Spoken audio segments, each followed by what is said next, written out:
Well, I had another strange experience, quite an exciting one for me one time, doing a film with Houdini, who was a famous escape artist. And this time, the scene called for him to be taken out and sea. He was in a submarine. Well, they got a submarine from the government. We went out here off of Catalina Island, and they mounted the camera, tied in the back of the submarine, and I put on a bathing suit and tied me down so I wouldn't float off. And I was supposed to photograph the submarine submerging. The man through the periscope could see me, and I give him the signal to go down.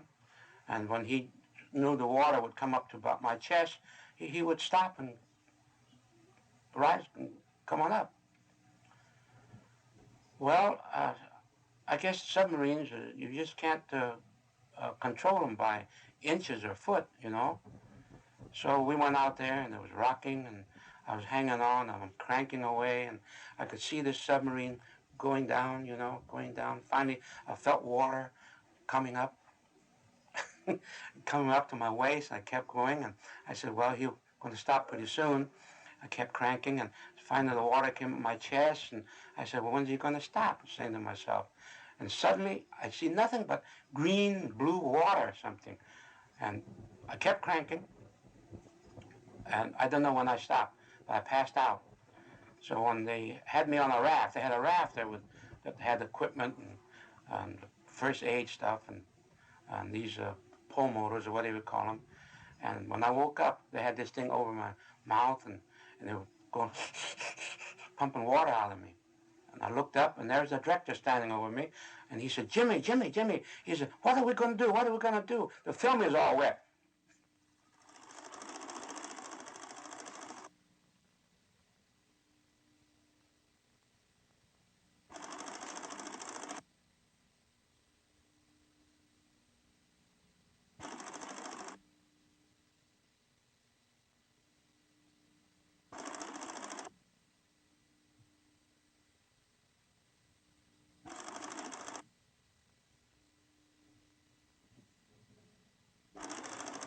The name of James Wong Howe is synonymous with the highest quality of the motion picture art. Starting in films in 1915, Mr. Howe developed his craft step by step with the growth of the motion picture industry from hand-cranked silence to the widescreen extravaganza. He has received the coveted George Eastman for his lifetime contribution to cinematography. His fellow workers have honored him with many Academy Award nominations and 2 Oscars. For all this, the art of James Wong Howe is founded on simple concepts. Jimmy, is this one of the first films that you shot? No, Milt. Mary Miles Minter, I shot her in a film called Drums of Fate. Mm-hmm. That was my first picture with her. And I remember that I made some stills of her, and she liked them very much. She said, could you make me look like this in the movies? I said, yes. And later on, I told her I'd be her cameraman, that she wanted to see me. So I went down to see her in her dressing room. She had all the pictures there. She told me why she liked the pictures. Mm-hmm. She said I made her eyes go dark, because she had light, pale blue eyes. In those days, we used an orthochromatic film, and blue went white. And that's why we couldn't get a white cloud against a blue sky, because blue went white and the white cloud, and they ran in, blended in. So I said yes, and I walked out. I said, my God, how did I make her eyes go dark? And I didn't remember, So I walked out there, and I stood where she stood, and I happened to look into a big piece of black velvet. I said, that might be because the eye is like a mirror and reflect color. So I held a little mirror up. It went dark, and I turned up to the skylight, and it was light. So I had a big frame made, 5 or 6 feet, and I could raise and lower, and I cut a hole in it, and I put my lens through, and that's how I made all her close-ups. And the dark reflection in her eyes, it helped it. And then also it prevented from people staring at her. Yes. So the news got around that Mary Miles Minter had imported herself an Oriental cameraman. He hides behind black velvet, and he makes her eyes go dark.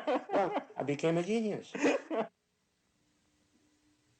The objective of a cinematographer is to exercise the control on the quality of light the selection of lenses and camera angles in such a manner that what appears on the screen appears natural, fitting the mood and dramatic content of the scene. Well, you know, being a cameraman, you have many things to contend with, but one of the most important is light, artificial light, daylight. One time I had an experience, I was in Florida doing a picture with Howard Hawks, Air Force picture, with about 9 B-17s. They're going to come in at about 7 o'clock in the evening. So what happens? I had all my lights set, and 2 hours before we're going to make the picture, the generator breaks. I went to tell Hawks, Mr. Hawks, we're having trouble. He said, what's wrong? Generator broke down. He says, look, Jimmy, he says, that's not my problem. You're the photographer. So I had to go to the special effects man. Did you bring some flares? He said, yeah, 3-minute flares, right. So I took the flares and stuck them up where the lights were and had my electrician wire them up. And by that time, the planes were coming in. I told them hit the switch, they hit, they all lit up. And it flickered, the smoke blew through because we were supposed to be in an airfield that had been bombed by the Japs. See? Hawk saw the rushes next day. He said, Jimmy, it's great. Send the generators home. We finish the picture here with flares. These are the things that the cameraman has to dream up sometimes. As I read a script, I begin to feel the way I should light the different scenes for its mood and atmosphere. Now here's the old man in the sea. The writer writes, and he says, close up on the old man as he rests his head against the gunwale. His eyes close and he rests for some time. Then, just then a small bird came towards the skiff from the north, right out of the ocean. Close up of the bow, a small bird lights on the line. That's a fish line. The old man opened his eyes and turned to look at the bird. The old man could see he was very tired. How old are you? Is this your first trip? The bird looks at the old man, and the old man speaks to him again. Well, you know, it's wonderful how writers can dream up these things. But he forgets what the cameraman, how are you going to get the bird to fly in from the ocean and light on the gunwale or on the fish line? That's a problem. Every picture has its set of problems, but a cameraman cannot change the script. We're subservient to that story. We can't go and use our handiwork and try to decorate. We see a plain, nice wall. Someone throws one of these shadows. We call them cucaloras. I don't know where they ever got the name of cucaloras. Or a tree shadow or something. And to decorate it, well, that's a little handiwork. And what the picture, the story is, something simple, you see. And it's beautiful to have a plain wall that you can just splash a little light and give a little wash, a little texture, and compose it right, see. Simplicity. I was just thinking all the years, 55, really, 55 years in this business, all the different directors I work with. Oh, there's Howard Hawks, Victor Fleming, Sidney Alcott, Alan Dwan. Late ones, it's like Frankenheimer, Marty Ritt, brilliant director, wonderful person. But a director's relationship with a cameraman should be very, very close. Have a great understanding of one another. Because it really was an extraordinary look to that picture. I remember we were picking up the camera and running around and chasing backlight all through the picture. Right.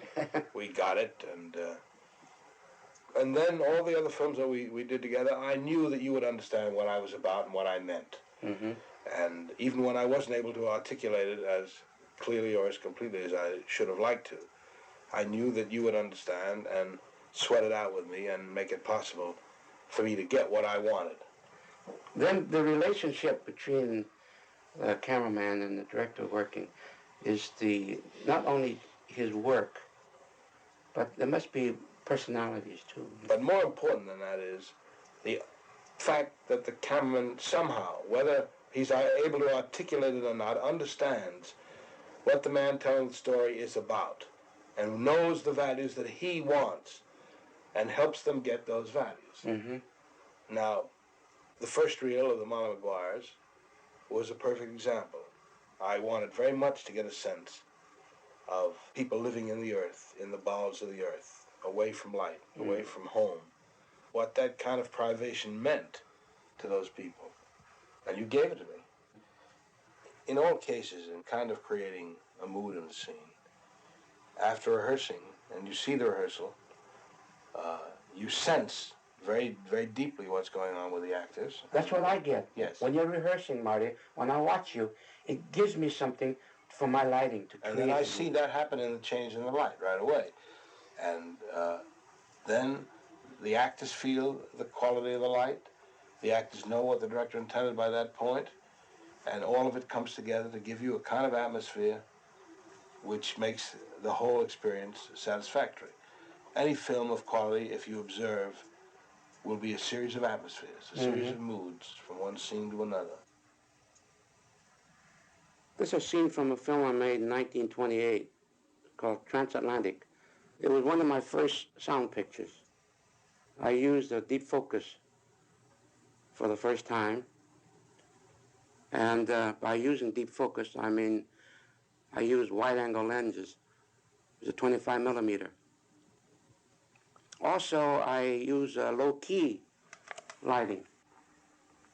Low-key lighting is not just by having a low reading overall.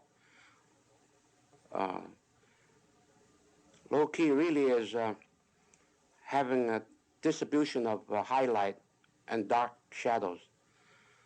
So always keep up your key light to full reading, but let your background go dark.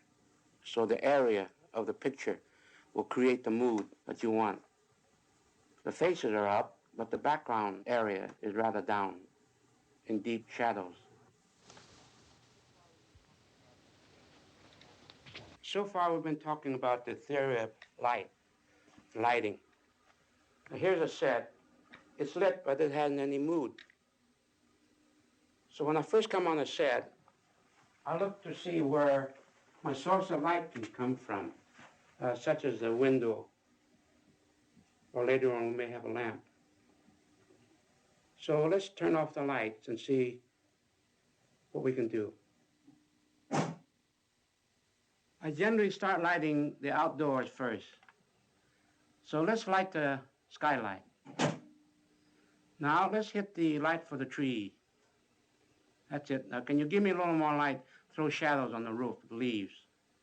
That's fine. Now let's see the sunlight coming through the window. That's too low for the sunlight. Let's raise it up higher. Get about 2:30, 3 o'clock. There. Tip it down a little. Now we got to heat it up a little bit. That's fine. Now that's where I key my set. Start from the outdoor first and light my interiors to match the outdoors. Now let's see the light coming through the window on the people.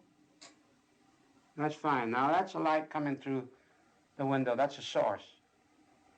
Now what we need is this fill light here that will catch Mr. Davidson here, this young lady. Beautiful. That's nice. Now let's see. That's a good. Now let's hit this light here for fill on Mr. Davidson's face here.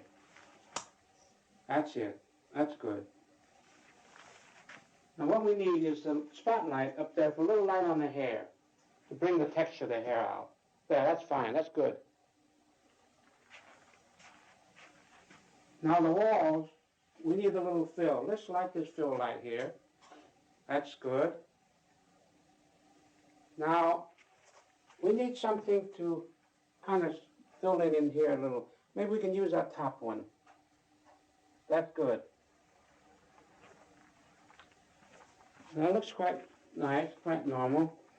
The only thing, this table needs a little treatment. We might hit that little baby here to bring that out a little bit. That's there. That will bring out the table a little. That leaves us with a pool of darkness here on the floor, and we must treat the floor. That's very important. So let's presume there's another window off over there. That's it. We use that light there. Now I think that looks fairly good.